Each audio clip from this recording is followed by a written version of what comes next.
BJP జాతీయ కార్యవర్గ సభ్యులు ఎమ్మెల్సీ సోము వీర్రాజు మాట్లాడుతూ మన ప్రాంతంలో లవ్ జిహాద్ కేసు నమోదు కావడం దురదృష్టకరమన్నారు. ఈ సంఘటనలో భర్తకు ఇంజెక్షన్ చేసి సాదిక్ చంపేశాడు. ఇతనికి ఇంటర్నేషనల్ స్థాయిలో లింకులు ఉన్నాయన్నారు. ఇతడిని ఢిల్లీలో కొంతమంది వ్యక్తులు షెల్టర్ ఇచ్చారని, మతం తీసుకోవాలని నూకరాజు కుటుంబంపై ఒత్తిడి చేశారు. ఇది ఒక వ్యక్తి ఆలోచన కాదు, ఒక ముఠా ఆలోచన అన్నారు. దీనిని బయట పెట్టాల్సిన అవసరం పోలీసుపై ఉంది. ఈ విషయంలో ఇంటెలిజెన్స్ బ్యూరో అధికారులు సీరియస్ గా పనిచేయాలని కోరారు. అమ్మాయిలను ట్రాప్ చేసేందుకు షాపింగ్ మాల్స్, జిమ్ వేదికలవుతున్నాయి. ఈ విషయంపై హోంమంత్రి కానీ డీజీపీ కానీ ఇప్పటి వరకు స్పందించలేదన్నారు. ఈ ఇన్వెస్ట్మెంట్ ఎవరిస్తున్నారు? ఏ మసీదులు, మదర్సాలు శిక్షణిస్తున్నాయి అనే విషయం పోలీసులు తెలుసుకునే ప్రయత్నం చేయడం లేదు. సరికదా యువతలో అవగాహన కల్పించే కార్యక్రమాలు కూడా నిర్వర్తించడం లేదు. మాదక ద్రవ్యాల మీద ఎలా అయితే పనిచేస్తున్నారో డిపార్ట్మెంట్ ఈవేళ దీని మీద కూడా ఆ విధంగా పనిచేయవలసినటువంటి బాధ్యత ఉంది. ఇప్పటివరకు హోమ్ మినిస్టర్ మాట్లాడలేదు, డీజీపీ మాట్లాడలేదు. ఇది అండర్లైన్ చేసుకోవాల్సిన విషయం. వీళ్ళిద్దరూ ఒక స్టేట్మెంట్ కూడా ఇవ్వలేదు దీని మీద. ఆలూమా ఉగ్రవాదులు కాకినాడలో దొరికారు. జైషే అహ్మద్ ఉగ్రవాద సంస్థకు చెందిన వారు పెద్దాపురంలో దొరికారు. కానీ అప్రమత్తంగా ఉండవలసినటువంటి పోలీసులు నిమ్మక నీరెత్తినట్లున్నారు. ఇటువంటి ప్రాంతాల్లో లవ్ జిహాదీ బయటకు వచ్చింది. అంటే ఈ ఆలూమా తీవ్రవాదులు ఆల్రెడీ కొన్ని కోట్ల నగదు బంగారం తీసుకుని మళ్ళీ బ్లాక్మెయిల్ చేయడం, ఇంటి మొత్తాన్ని తన గుప్పెట్లో పెట్టుకుని భర్త అనారోగ్యాన్ని గమనించి అతనికి విషం ఇచ్చి చంపేసిన సాదిక్ ఖాన్ చివరి అంశంగా ఆమె పేరు మీద ఉన్న మొత్తం యావదాస్తిని తన పేరున రాసి నూకరాజు, అతని భార్య, మనవడు కార్తికేయ, సౌజన్య కుటుంబం మొత్తం ఇస్లాం మతం స్వీకరించాలని కండిషన్ పెట్టిన సాదిక్ ఖాన్ లేని పక్షంలో ఈ ప్రైవేట్ ఫోటోలు, వీడియోలు బయటి ప్రపంచానికి చెప్పడమే కాకుండా తన భర్తను హతం చేసినట్లు కుమారుని కూడా హతమారుస్తానని బెదిరించడం. ఎంత అఘాయిత్యానికి అతను పాల్పడ్డాడో, కఠినంగా వ్యవహరించాడంటే ఇతని మీద నిఘా పెట్టాలి. ఇతని ఆలోచన మీద చాలా మూలాలు ఉన్నాయి. నిన్నే బంగ్లాదేశ్లో మన ఇద్దరు హిందూ కుటుంబాలను చంపేశారు. బయటికెక్కి వాళ్ళు మాదక ద్రవ్యాలు స్వీకరిస్తుంటే ఏంటని అడిగితే చంపేశారు హిందువుల్ని బంగ్లాదేశ్లో. కానీ భారతదేశంలో హిందువులకు రక్షణ లేకుండా పోయింది. బంగ్లాదేశ్లో ఎలాగా లేదు, పాకిస్తాన్లో ఎలాగా లేదు. భారతదేశంలో కూడా హిందువులకు రక్షణ లేకుండా పోవడం అంటే దీని అసలు గవర్నమెంట్ సీరియస్గా తీసుకోవాలి. మేము దీంట్లో ఉన్నప్పటికి కూడా ఇది మా పార్టీ ఈవేళ ఈ విషయాన్ని సీరియస్గా తీసుకుంది. ఈవేళ అన్ని ఎస్పీలకు కూడా కంప్లైంట్లు ఇవ్వడం, దీన్ని సీరియస్గా తీసుకుని ప్రభుత్వం ఇన్వెస్టిగేట్ చేయాలి అనేది మా యొక్క ఆలోచన. ఈ విధంగా ప్రభుత్వం వెంటనే డీజీపీ, హోంమంత్రి దీని మీద వారి యొక్క అభిప్రాయాన్ని తెలియజేయాలనేది భారతీయ జనతా పార్టీ డిమాండ్ చేస్తుంది. తర్వాత సభ జరిగింది, కౌన్సిలు, అలానే అసెంబ్లీ.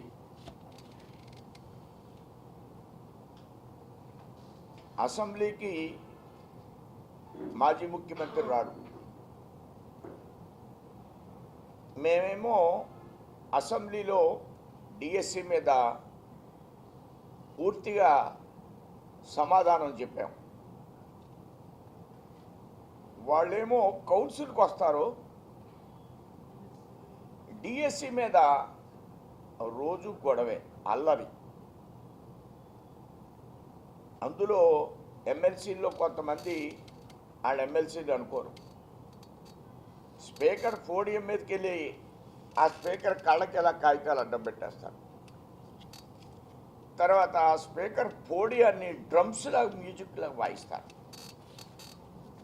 చెవులో స్పీకర్ చదువుతుంటే బిల్స్ మీద చెవులో మూతి పెట్టి ఆయన్ని ఇబ్బంది పెడతారు.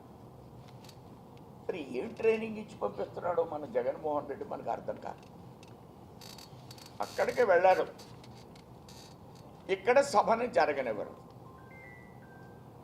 డిఎస్సి మీద దాంట్లో 350 ఉద్యోగాల్లో కొన్ని తప్పులు జరిగినాయి, దాంట్లో కోర్టులో ఉన్నాయి. మీరు చేసినటువంటి రిక్రూట్మెంట్లో కూడా చాలా అవకతవకలు జరిగినాయి. అప్పుడు తెలుగుదేశం అందరం కూడా ప్రతిపక్షంలో ఉన్నాం. అప్పుడు కూడా మేము దీని మీద మాట్లాడాము.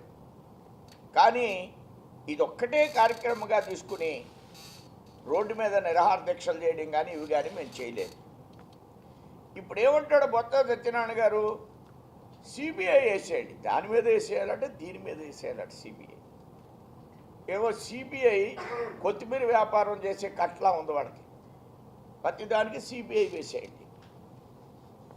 సిబిఐ వేసాడు రథదగ్ధంలో, ఏమన్నా చేసిందా? అంటే చాలా తేలిగ్గా ఉన్నటువంటి స్వభావం తప్ప అది ఇష్యూనా కాదా? ఇష్యూ అయితే పోనీ ఇందులో ఒక 100 కోట్లు అవినీతి జరిగింది అని ఎక్కడైనా ఉందా? పోనీ ఏ ఎమ్మెల్యే కుమారుడన్నా లేదా తెలుగుదేశం కార్యకర్త అన్నా భారతీయ జనతా పార్టీకి సంబంధించిన వాడికన్నా అందులో ఉద్యోగాలు వచ్చినాయా? అవినీతి గురించే కానీ మాట్లాడినట్లయితే పక్కనే 150 కోట్లు అవినీతి జరిగింది. భూములు ముప్పు భూములు కొనేశారు, అవి ఎందుకు పని చేయకుండా పోయినాయి. రోజు మా బ్రిడ్జిల దగ్గర జెండాలు ఊపడం, పడగొట్టేయడం. ఇప్పుడు రోడ్డు వేసాం కదా, రోడ్డు వేసామంటే ఒక ఆయన రోజు అక్కడే ఉంటాడు. మరి 150 కోట్లు ఎవరు తినేశారు? ముప్పు ఎవరు తిన్నారు?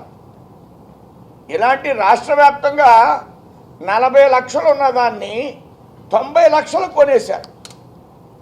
మీరు మన రాజమండ్రి సరౌండింగ్లో కొట్టినటువంటి భూముల గురించి కానీ మనం ఒకసారి లెక్కెడితే, ఇటు రాజానగరంలో అన్ని చోట్ల లెక్కేస్తే ఎకరానికి 20 లక్షలు ఎక్స్ట్రా తినేశారు. రాష్ట్ర వ్యాప్తంగా 15,000 కోట్లతో భూములు కొన్నారు. 15,000 కోట్లతో ఆ భూములు ఎవడు ఇల్లు కట్టడం, దాంట్లో ఒక 5,000 కోట్లు తినేశారు. 5,000 కోట్లు తక్కువ అమౌంట్ కాదు ఇది. మరి దీని మీద సిబిఐ వేసాము మేము. ఇంకా లెక్కర మాట ఈవేళ ఒక ఆయన ఎందులోనూ ట్రాన్స్పోర్ట్లో డబ్బు, లెక్కర్లు తయారు చేయడంలో డబ్బు కాదండి.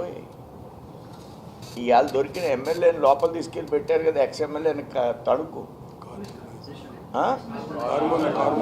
నాగేశ్వరరావుని. ఎందులోనది ట్రాన్స్పోర్ట్ ఎవరికో ఇచ్చారు ఇంకొక ఆయనకి, దాంట్లో డబ్బు మార్చడం. అంతేగాని 3 రూపాయల లెక్కర్నే 120 రూపాయలకి అమ్మిందా అవినీతి కాదు ఇది. లెక్కర్ ట్రాన్స్పోర్ట్లో డబ్బు చేతులు మారడం అదో పెద్ద అవినీతి. బాక్సులు అట్టపెట్టెలు దాంట్లో కూడా వాళ్ళే అట్టపెట్టెల్లో తినేయడం. ఎక్కడ ఏది కుదరలేదు, ఎలకల్లాగా పందుకొక్కుల్లా తినేశారు. తినేసి ఇప్పుడు డిఎస్సి 3 రూపాయలున్న బాటిల్ 120 రూపాయలకి అమ్మేసుకుని బూమ్ బీర్లు తయారు చేసేసి ఏదో స్పెషల్ స్టాటస్ అంట, అలాంటివన్నీ బ్రాండ్లన్నీ తయారు చేసేసి అవి తాగించేశాడు. చాలామంది చచ్చిపోయారు, మిమ్మల్ని దింపేశారు. మరి దీనికి సిబిఐ వేసామా? సమాధానం చెప్పమన్నాడు జగన్మోహన్ రెడ్డిని. దీనికి సిబిఐ ఇమ్మంటావా? చెప్పానండి, నా దాని మీద సిబిఐ వేయండి, మా భూముల మీద సిబిఐ వేయండి అని జగన్మోహన్ రెడ్డిని అడుగుతున్నాను. 2 విషయాలు. దీన్ని ఇవన్నీ మేము అడగలేకపోయాం. ఆవిడ అంత పెద్ద ఎత్తున ఈ 300 ఉద్యోగాల కోసం పెద్ద ఉద్యమం. ఆయనేమో పేపర్లో అక్కడెక్కడ దిద్దాడు, ఇక్కడ దిద్దాడు, అక్కడ దిద్దాడు. అదంతా పెద్ద స్కాము. దానికోసం అసెంబ్లీకి మాట్లాడడానికి రారు, ఇక్కడ మాట్లాడినెవరు అక్కడ వినరు.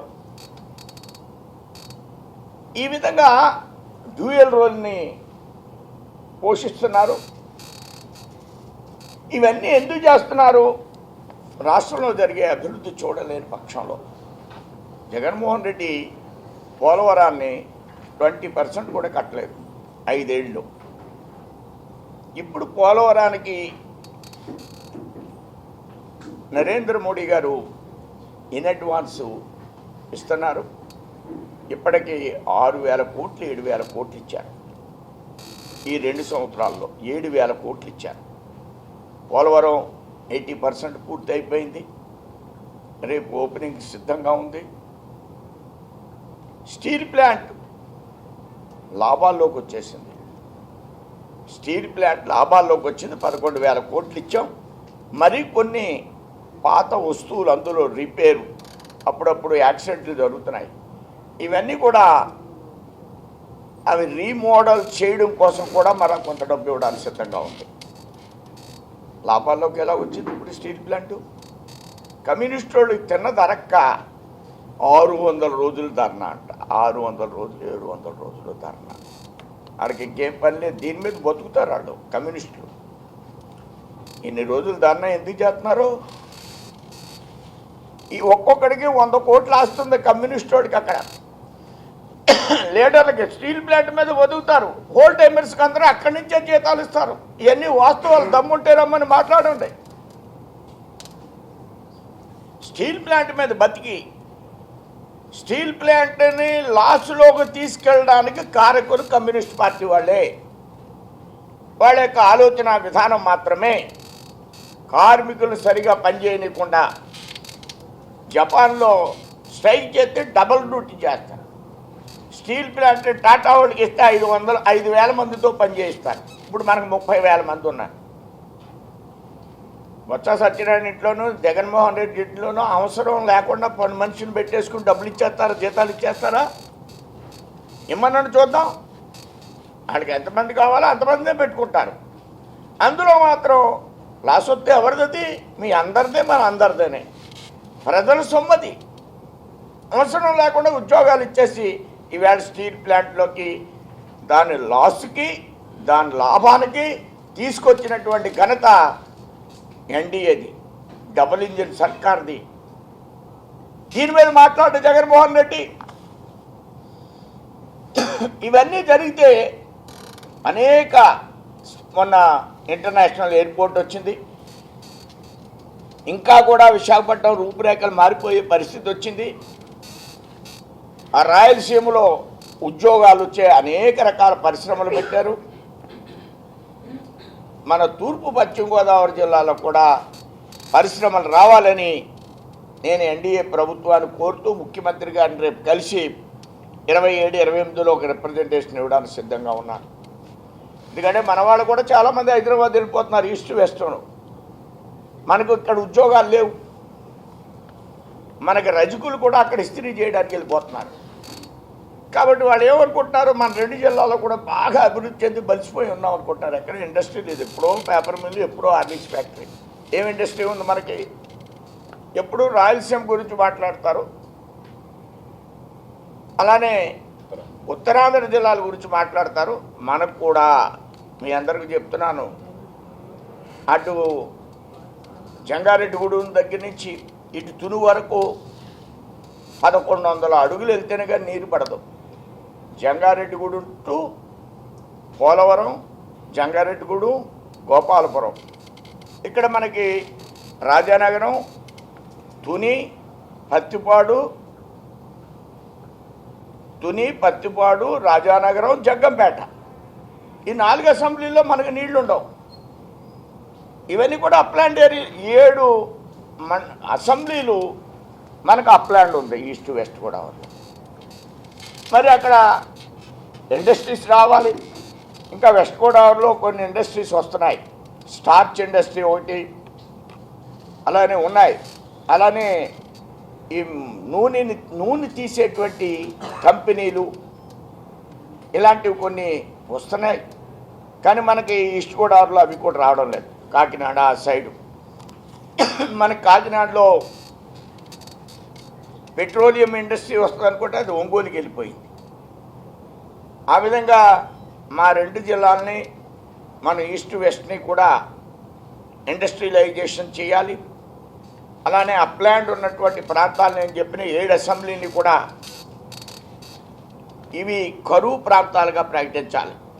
కరువు జిల్లాలు మనకి ఇవి తుని, పత్తిపాడు, జగ్గంపేట, రాజానగరంలో కొంత పార్టు. ఇప్పటికీ చాగల్నాడు ఎత్తిపోతల పథకం పనిచేయదు. మీకు ఇంకా రంగంపేటలో వెళ్తే మంచినీళ్ళు లేని గ్రామాలు కొన్ని ఉన్నాయి.